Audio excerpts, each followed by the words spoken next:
दोस्तों, exam hall में आपका स्वागत है। आज हम डिस्कस करने जा रहे हैं 9 जून के डेली करंट अफेयर्स। तो शुरू करते हैं दोस्तों।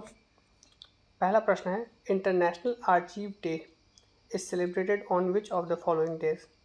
दोस्तों, इंटरनेशनल आर्चीव डे इनमें से किस दिन में सेलिब्रेट किया जाता है? आपके ऑप्शंस हैं 8 जून, 9 जून, 10 जून, 11 जून। तो दोस्तों, इसका सही ऑप्शन है 9 जून। दोस्तों, इंटरनेशनल आर्चीव डेज 9 जून को सेलिब्रेट किया जाता है हर साल। और 9 जून को दोस्तों एक क्यों सेलिब्रेट किया जाता है? दोस्तों, एक इंटरनेशनल संस्थान है इंटरनेशनल काउंसिल ऑन आर्चीव्स। इसके फाउंडिंग डे को कॉमेमोरेट करने के लिए ये सेलिब्रेट किया जाता है International Archive day.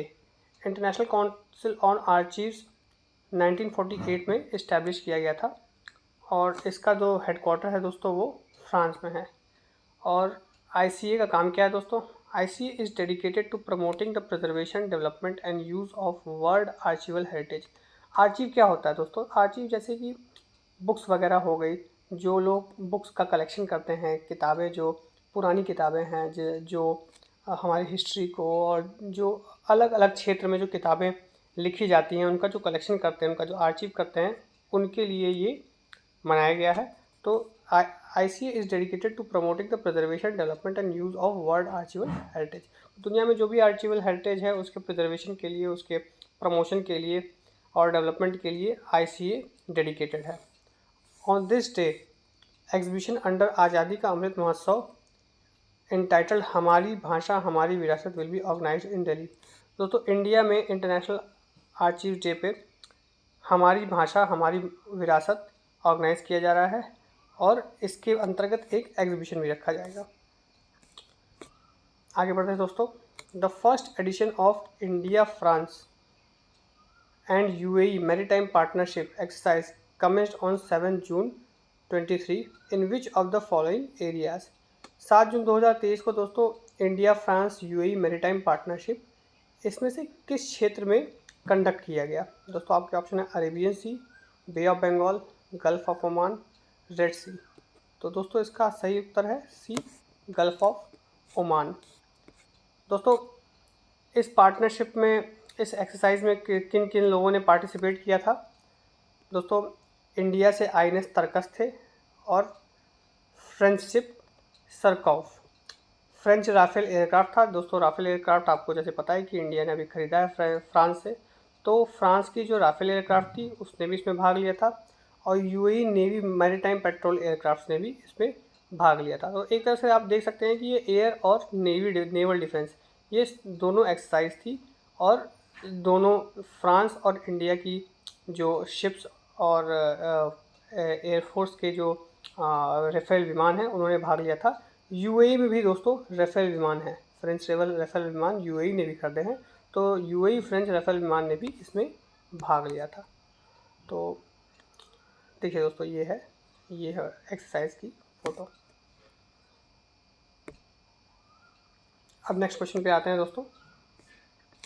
Which of the following ballistic missile successfully flight tested by DRDO Defence Research and Development Organisation. दोस्तों, Defence Research and Development Organisation ने अभी हाल ही में कौन सा सक्सेसफुली बैलिस्टिक मिसाइल को टेस्ट किया है? तो दोस्तों, इसका ऑप्शन है अग्नि प्राइम, पृथ्वी प्राइम, नाग, ब्रह्मोस। दोस्तों, इसका उत्तर है ए, अग्नि प्राइम। दोस्तों, अभी हाल ही में DRDO ने अग्नि प्राइम मिसाइल का सक्सेसफुली टेस्ट किया है। तो दोस्तों, ये देखिए अग्नि प्राइम मिसाइल है और इसका हम कुछ फीचर जान लेते हैं। दोस्तों, ये doctor APJ Abdul Kalam island जो कि उड़ीसा की कोस्ट पे है, वहाँ टेस्ट किया गया था, वहाँ पे इसकी टेस्टिंग हुई है। और जो अग्नि के 5-6 वेरिएंट हैं उसमें ये लेटेस्ट 6 वेरिएंट है, ये सबसे लेटेस्ट टेक्नोलॉजी वाला 6ठा वेरिएंट है अग्नि के सीरीज़ का। अग्नि सीरीज़ दोस्तों हमारे देश में तरह तरह के मिसाइल सीरीज़ लॉन्च किए गए हैं, अग्नि सीरीज़, पृथ्वी सीरीज़। तो उसमें अग्नि 1, अग्नि 2 जो कि अलग अलग रेंजेस के हैं, इस तरह से लॉन्च किए गए हैं। तो ये 6ठा वेरिएंट है जो कि अभी हाल ही में लॉन्च किया गया है। दोस्तों, ये अलग अलग लोकेशंस पे एक ही बार में वॉरहेड्स, अलग अलग वॉरहेड्स डिलीवर करने में सक्षम है 1000 से 2000 किलोमीटर तक। मतलब 1000 से 2000 किलोमीटर तक ये अलग अलग लोकेशंस पे एक बार में एक साथ वॉर हेड्स मतलब जो बॉम्ब्स हैं, जो हमारे मिसाइल्स हैं, उनको लॉन्च करने में ये सक्षम है। और ये 1.5 मीटर टॉल मिसाइल है, इसका डायमीटर 1.2 मीटर है और ये 1.5 टन 1.5 टन तक का वॉरहेड्स कैरी कर सकता है। तो दोस्तों आप समझ सकते हैं कि ये बहुत ही केपेबल मिसाइल है इंडिया के पास, जिसकी रेंज भी अच्छी खासी है, 1000 से 2000 किलोमीटर। जो पुराने अग्नि मिसाइल हैं दोस्तों, उनका रेंज हम देख लेते हैं। जैसे अग्नि 1 मिसाइल जो है वो 700 से 800 किलोमीटर उसका रेंज था, अग्नि 2 का 2000 किलोमीटर, अग्नि 3 का 2500 किलोमीटर, अग्नि 4 का 3500 किलोमीटर, अग्नि 5 का जो है वो 5000 किलोमीटर है। और ये इंटर कॉन्टिनेंटल बैलिस्टिक मिसाइल है। बैलिस्टिक मिसाइल क्या होता है दोस्तों? जो प्रोजेक्टाइल मोशन पे काम करता है, जिसको हम यहाँ से लॉन्च करते हैं और प्रोजेक्टाइल मोशन पे जाके ये अपने टारगेट को ध्वस्त कर देता है, तो उसे हम बैलिस्टिक मिसाइल कहते हैं। दोस्तों अब जब हम मिसाइल्स की बात करें तो हमें integrated guided missile development programme की भी बात कर लेनी चाहिए। इसके अंतर्गत बहुत सारे तरह के मिसाइल्स हमारे देश में डेवलप किए जा रहे हैं। तो ये जो प्रोग्राम है 1983 में लॉन्च किया गया था और मार्च 2012 में इसको कंप्लीट किया गया था। और इसमें 5 मिसाइल्स की सीरीज़ हैं, जिसे हम पटना भी कहते हैं। और इसके अंडर ये 5 मिसाइल्स की सीरीज़ डेवलप की गई थी। सबसे पहली थी पृथ्वी, ये short range surface to surface ballistic missile है।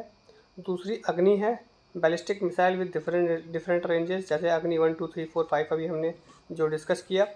त्रिशूल मिसाइल है, ये short range low level surface to air missile है, मतलब सरफेस टू नीचे से हवा में मार्क करती है। अगर कोई एरोप्लेन आ रही है और वो भारत पे अगर थ्रेट है, कोई मिसाइल आ रही है जो भारत पे थ्रेट है, तो वो ज़मीन से ही उसको हवा में मार गिराएगी।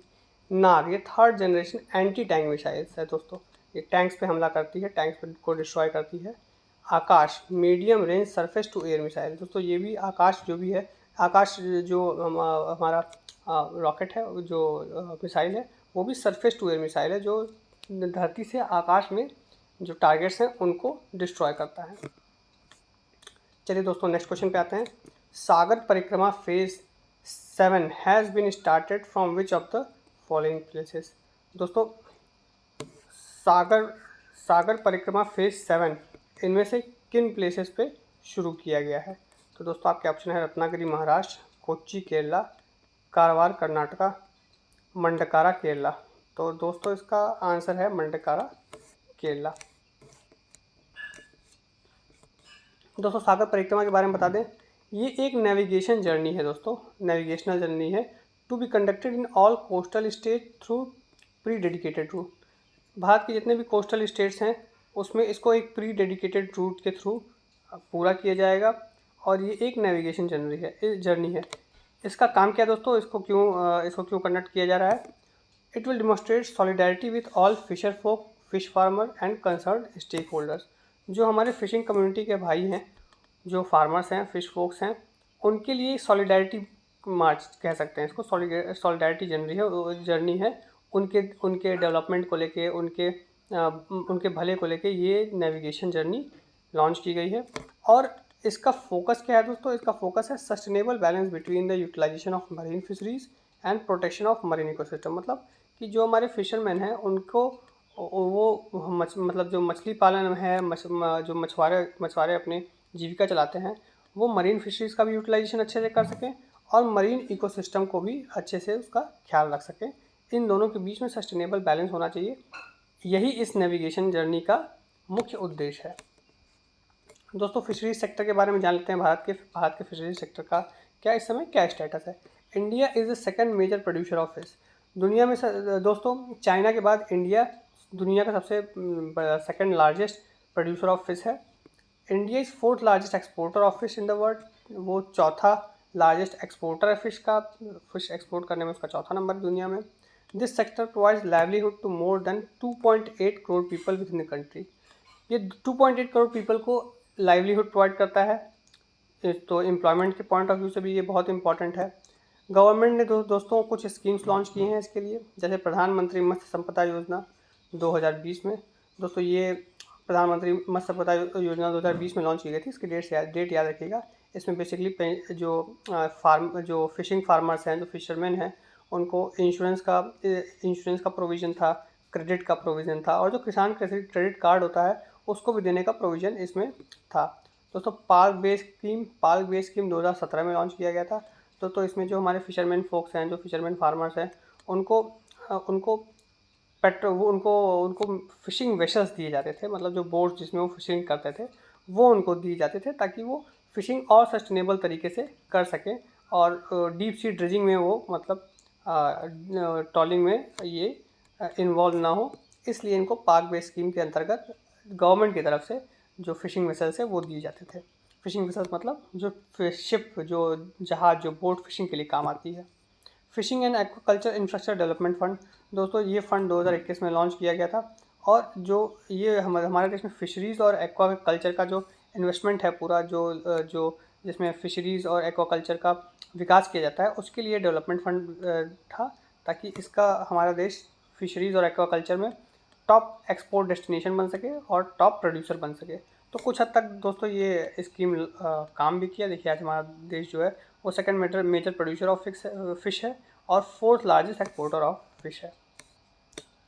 दोस्तों अब नेक्स्ट क्वेश्चन पे आते हैं। World AI show is being held at which of the following places. World AI show मतलब वर्ल्ड आर्टिफिशियल इंटेलिजेंस शो, इनमें से किस जगह पे दोस्तों हो रहा है, इसकी एग्जीबिशन किस जगह हो रही है? तो आपका ऑप्शन है Singapore, Dubai, London, Abu Dhabi. तो दोस्तों इसका आंसर है बी, दुबई। दोस्तों वर्ल्ड एआई शो ये one of the most anticipated global event in the field of artificial intelligence. तो आर्टिफिशियल इंटेलिजेंस की फील्ड में एक बहुत ही एंटिसिपेटेड, बहुत ही अप्रिशिएटेड इवेंट है जो कि दुबई में हो रहा है। The show provides a platform for showcasing groundbreaking innovations and exploring the immense potential of AI to transform various sectors। तो ये AI का पोटेंशियल दिखा रहा है कि ये अलग अलग सेक्टर्स को कैसे ट्रांसफॉर्म कर रहा है, आर्टिफिशियल इंटेलिजेंस इस दुनिया में कैसे अपनी साख बैठा रहा है, कैसे कैसे धीरे धीरे टेक्नोलॉजी के हर क्षेत्र में AI का यूज़ बढ़ता जा रहा है। ये एग्जीबिशन ये चीज़ें दिखा रहा है। जैसे हमारे साथ आप लोग, बहुत सारे लोगों ने चैट जीटीपी का नाम सुना होगा। दोस्तों चैट जीटीपी क्या है? चैट जीटीपी एक AI टूल है और आप आए दिन सुनते रहते हैं कि चैट जीटीपी से लोगों ने इतने पैसे कमाए, चैट जीटीपी ने इतने लोगों का मदद किया, ये ऐसे वैसे। तो कैसे अब AI आर्टिफिशियल इंटेलिजेंस लोगों के आम जीवन में अब घुस रहा है और कैसे AI सारे टेक्नोलॉजी के हर फील्ड में अपनी प्रेजेंस बना रहा है, उसके बारे में ये एक शोकेस था, ये एक एग्जीबिशन था दुबई में। Among the handful of Indian who showcased the AI technology was Ali Riza Group। Ali Reeza group who bootstrapped with मुद्रा लोन्स। दोस्तों देखिए अली रीज़ा ग्रुप इंडिया से पार्टिसिपेट यहाँ किया था, उसने AI टेक्नोलॉजीज़ को वहाँ की प्रदर्शनी वहाँ की थी। और दोस्तों ये जो ग्रुप है ये कैसे फ्लरिश किया? ये मुद्रा लोन से फ्लरिश किया। दोस्तों मुद्रा स्कीम को गवर्नमेंट ने लॉन्च किया था और जो अली रीज़ा ग्रुप है इसी स्कीम का यूज़ करके इसने AI टेक्नोलॉजी में काफ़ी महारत हासिल की और आज देखिए दुबई एक्सपो में, वो दुबई एग्जीबिशन में वो हमारे देश को रिप्रेजेंट कर रहा है। तो दोस्तों ये सारे जो स्कीम्स हैं ये कितने हैंडी साबित हुए हैं इन सब स्मॉल मीडियम इंडस्ट्रीज़ के लिए, इंटरप्राइजेस के लिए, ये आप यहाँ से देख सकते हैं। नेक्स्ट क्वेश्चन पे आते हैं दोस्तों। Which of the following is India third moon mission. Bharat का थर्ड मून मिशन कौन सा है? आप मैक्सिमम लोगों को पता होगा। ऑप्शन है चंद्रमा 3, गगनयान 3, चंद्रयान 3, उड़ान 3। तो इसका सही उत्तर है दोस्तों चंद्रयान 3। दोस्तों चंद्रयान 3 के बारे में बता दें आपको। चंद्रयान 3 दोस्तों चंद्रयान 2 का फॉलोअप मिशन है।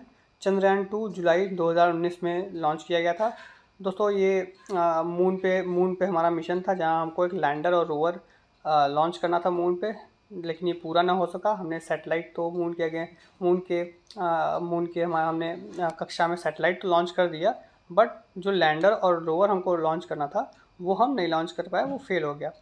और जो मिशन है it will have 3 major modules: propulsion module, lander module and rover module. Propulsion module में क्या है दोस्तों? जो हमारे जो चंद्रयान 3 जो हमारा सैटेलाइट है उसको मून की कक्षा में जो प्रक्षेपित करेगा वो प्रपोल्शन मॉड्यूल है। लैंडर मॉड्यूल क्या है? जो हम मून पे हमारे जो लैंडर है, मून पे हमारा सैटेलाइट है, जो मशीन है, उसको लैंड कराएगा, सॉफ्ट लैंड कराएगा ताकि वो डैमेज ना हो। और रोवर दोस्तों मून पे हमारे एक्सपेरिमेंट्स करेगा, मतलब मून पे रोवर चलेगा, वहाँ देखेगा, वहाँ की इन्वायरमेंट, क्लाइमेट और केमिकल कंपोजिशंस को देखेगा और धरती पे उसको वापस सिग्नल भेजेगा। Chandrayaan 2 was aim to land a rover and lunar on south pole. मतलब चंद्रयान 2 जो मिशन था दोस्तों 2019 का, वो एक लैंडर और रोवर को लूनर मतलब मून के साउथ पोल पे लैंड करना चाहता था, लेकिन वो फेल हो गया। और ISRO chairman S Somanath has inform that Chandrayaan 3 mission will be accomplish by mid July. मतलब एस सोमनाथ जो हैं इस समय इसरो के चेयरमैन, उन्होंने कहा है कि मिड जुलाई तक चंद्रयान 3 हम मून पे लैंड कर देंगे, लॉन्च कर देंगे। Another major project of Aditya L1 mission will be launch by August. दोस्तों आदित्य L1 मिशन हमारा सन के इर्द गिर्द एक्सपेरिमेंट करने का विजन है। ये जो सैटेलाइट है ये सन के इर्द गिर्द घूमेगा और सन की इन्वायरमेंट और वहाँ की सन की जितनी भी डिटेल्स है, जानकारी है, वो हमारे धरती पे भेजेगा और ये हम अगस्त तक लॉन्च करेंगे। नेक्स्ट क्वेश्चन दोस्तों, Asian Games 2022 is set to take place from September 23 to October 8 this year in which of the following countries. दोस्तों एशियन गेम्स 2022 23 अक्टूबर से 8 अक्टूबर तक होगा। इनमें से किस कंट्री में? Japan, south Korea, Indonesia, China. दोस्तों इसका आंसर है चाइना। दोस्तों एशियन गेम 2022 हांगझोउ चाइना में होगा और हमारे जो यूनियन स्पोर्ट्स मिनिस्टर हैं अनुराग ठाकुर, उन्होंने अभी हाल ही में एक मीटिंग ली जिसका नाम है 100th mission Olympic cell meeting, जो न्यू दिल्ली में उन्होंने ली। अब दोस्तों मिशन ओलंपिक सेल मीटिंग क्या है दोस्तों? ये मीटिंग है जो फोर्टनाइटली मतलब हर 15 दिन पे होती है और इसका की एजेंडा होता है इंडियाज़ ओलंपिक प्रोग्राम, मतलब इंडिया की ओलंपिक की तैयारियाँ कैसी चल रही है और जो हमारा टारगेट पोडियम स्कीम है उसमें हमने कितनी सफलता प्राप्त की, वो उसमें हमारा क्या प्रोग्रेस है। इन दोनों की प्रोग्रेस को लेने के लिए ये मिशन ओलंपिक सेल मीटिंग हर 15 दिन पे कराई जाती है और इसको कौन चेयर करता है? हमारे जो स्पोर्ट्स मिनिस्टर हैं श्री अनुराग ठाकुर, वो चेयर करते हैं अभी।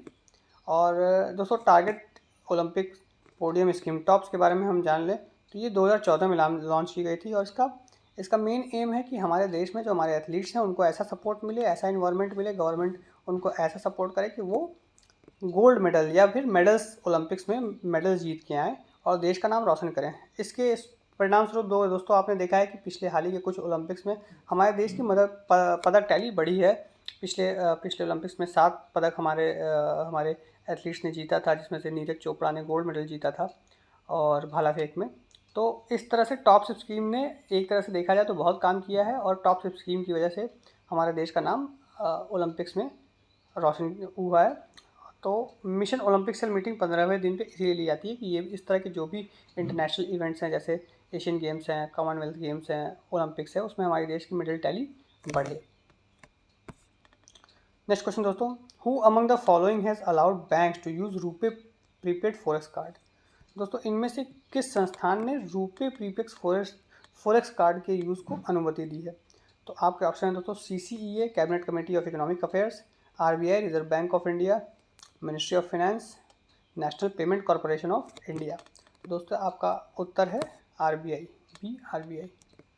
दोस्तों RBI ने अभी इसकी अनुमति दी है। ये रुपे प्रीपेड फॉरेक्स कार्ड है क्या दोस्तों?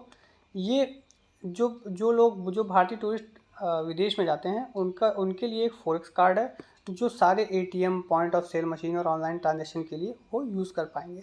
इससे दोस्तों क्या होगा, इससे जो उनका फॉरेन ट्रैवल है वो और सुगम बन जाएगा, वो और सहज बन जाएगा और उनको जो मनी एक्सचेंज और वहाँ जो फाइनेंशियल जो प्रॉब्लम्स हैं पैसा लेने में, पैसा देने में, उसमें दिक्कत नहीं आएगी। चलिए तो नेक्स्ट क्वेश्चन पे, किलाउआ volcano is located at which of the following places. किलाउआ volcano दोस्तों इनमें से किस जगह पे लोकेटेड है? आपके ऑप्शन है इटली, हवाई, इंडोनेशिया, जापान। तो दोस्तों आप इसका सही उत्तर है हवाई। दोस्तों किलाउआ जो वॉल्केनो है वो हाल ही में अभी बस्ट किया है। ये दुनिया की one of the most active volcano है और वो 3 दिन के अंतराल पे फिर से वॉल्केनो इरप्शन वहाँ पे हुआ है और ये कहाँ पे है दोस्तों? हवाई वॉल्केनो नेशनल पार्क USA। ये हवाई वॉल्केनो नेशनल पार्क USA में लोकेटेड है।